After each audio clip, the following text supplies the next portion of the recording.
Bonjour et bienvenue dans ce cours sur les listes en Python. Aujourd'hui, nous allons découvrir comment utiliser des listes pour stocker et manipuler plusieurs données ensemble. Nous verrons comment créer une liste, accéder à ses éléments individuellement et utiliser diverses méthodes pour modifier ou manipuler la liste. Enfin, nous explorerons les listes imbriquées qui permettent de créer des structures de données plus complexes. Pour commencer, comment créons-nous une liste en Python? Il y a deux façons principales. La première est d'utiliser des crochets. Par exemple, nous pouvons écrire 1, 2, 3. La seconde méthode consiste à séparer les éléments par des virgules sans crochet, comme ceci, 1, 2, 3. Dans les deux cas, Python reconnaît ces structures comme des listes. Maintenant, nous savons créer une liste. Comment accédons-nous à ces éléments? En Python, nous utilisons des indices pour cela. Or, les indices commencent à 0 point.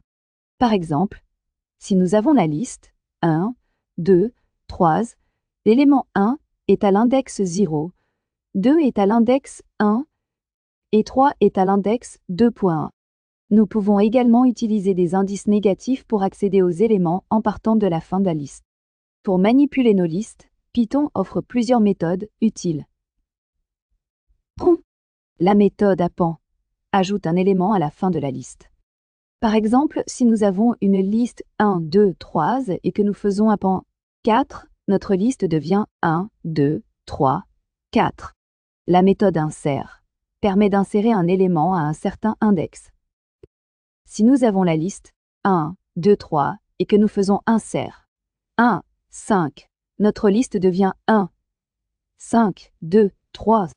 Enfin, la méthode remove supprime le premier élément trouvé qui correspond à une valeur spécifique pointer. Pour aller encore plus loin, nous pouvons créer des listes imbriquées. Cela signifie que chaque élément d'une liste peut être une autre liste. Par exemple, 1, 2, 3, 4 est une liste imbriquée qui contient deux sous-listes. Les listes imbriquées sont utiles pour stocker des données de manière structurée et peuvent être utilisées dans de nombreux scénarios. Voilà, nous avons terminé notre cours sur les listes en Python.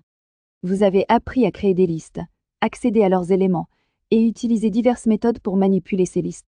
N'hésitez pas à vous abonner à Chris Code pour plus de tutoriels sur le développement informatique en Python. À bientôt!